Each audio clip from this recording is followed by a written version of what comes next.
So you see how a simple story about meeting a guy who had two questions, how from that comes the teaching that changed life.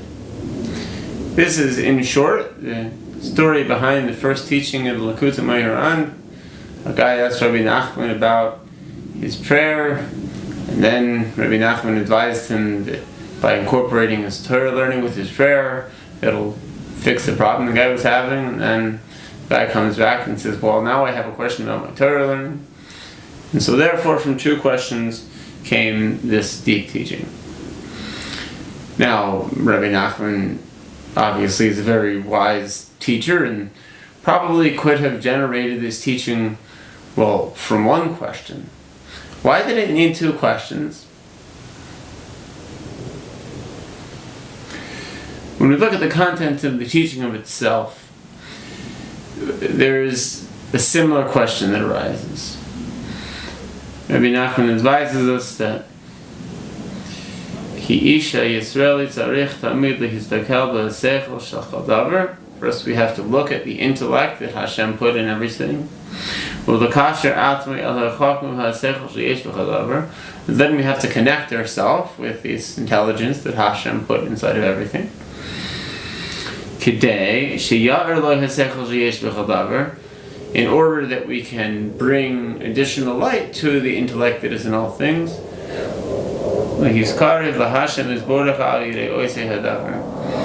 And by doing all of these steps, we can bring ourselves closer to God by means of anything that we encounter. Now, one of these steps it's unclear exactly why it's needed.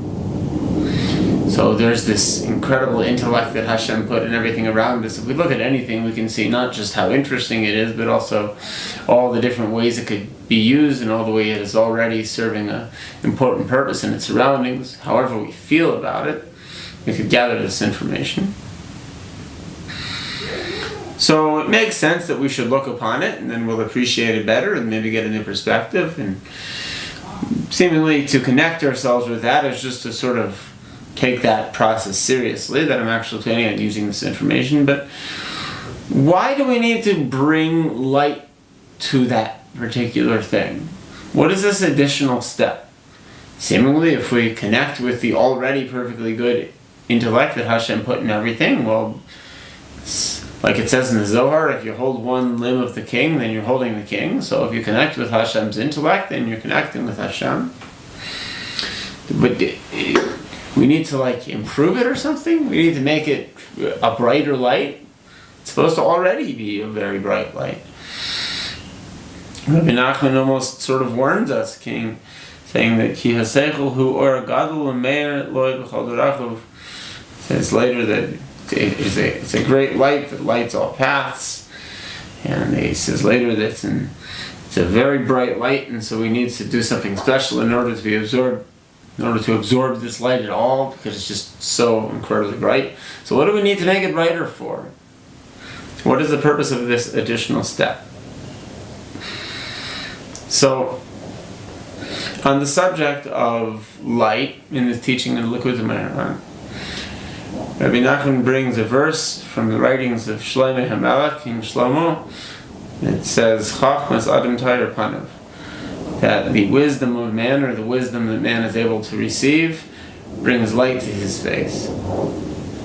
And when we look at the original context of this teaching from Shlomo HaMelech,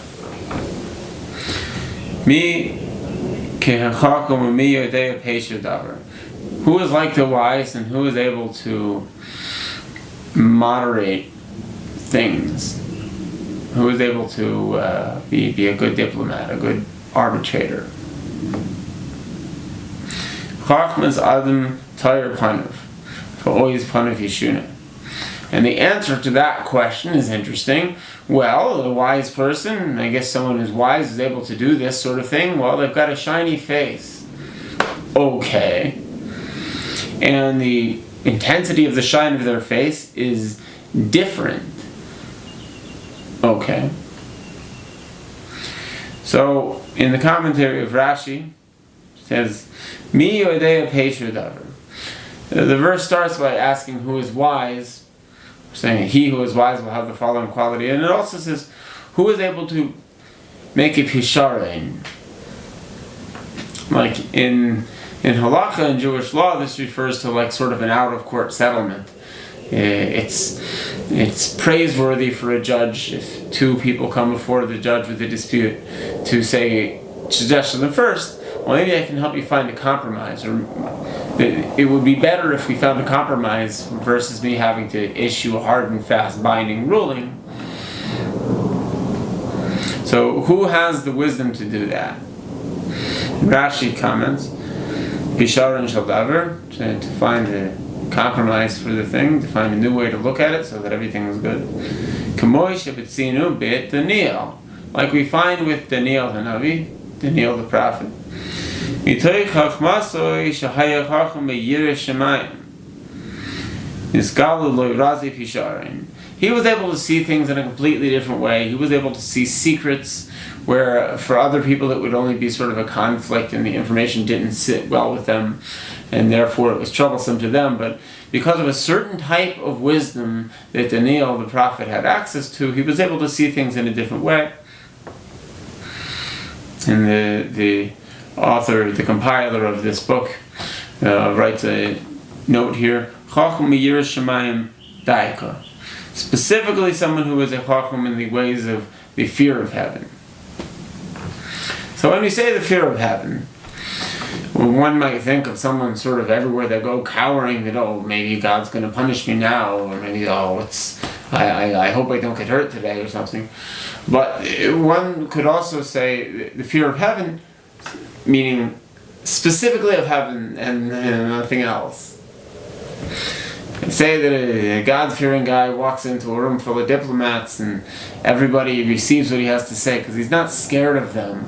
And that's unique for a room full of officials and things that are very powerful, influential people that other people sort of cower before them because someone doesn't cower before the grocery store clerk because they don't have that much power, but they see someone who does have power and then they don't talk straight to them.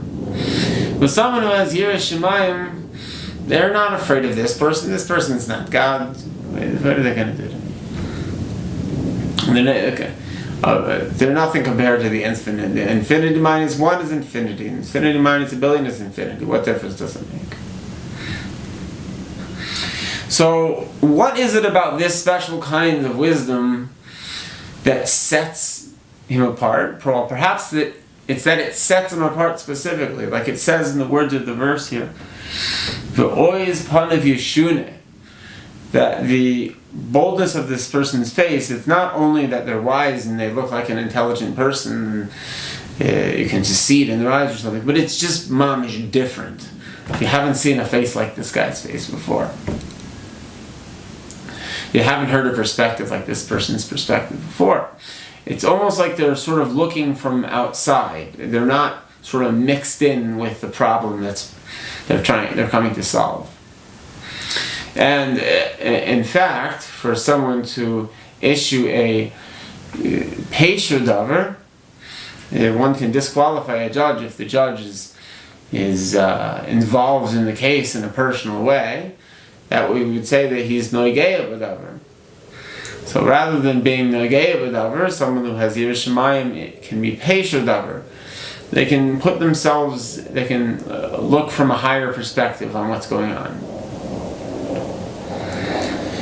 And so in the teaching of Likutei Moharan, if we were only to look upon the intellect within all things and to connect with it, well, it would be hard to say that in and of itself would connect us with Hashem. That would only sort of make us a smart, insightful person. But still, we're involved with the thing itself. But when we bring light to the intellect specifically that's in the thing, and we make that the emphasis, not that there's something that I can do with it, that's secondary. And in fact, someone who sees the intellect in and of itself that's in all things, and emphasizes that that's the main thing, that it says that everything is made out of Chachma, Kulam b'Chachma Sisa, Hashem made everything out of Chachma. So this primordial substance called wisdom that God made everything out of.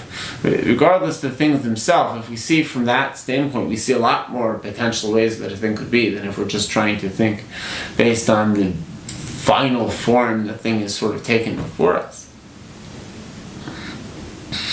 Just like someone who can issue a good Pesher davar because they're not Nageya b'davar. So perhaps this is what it means, Kedei sheyair lo yaseichel sheyesh b'chol davar, to bring light to the intellect, because then that sets the person apart.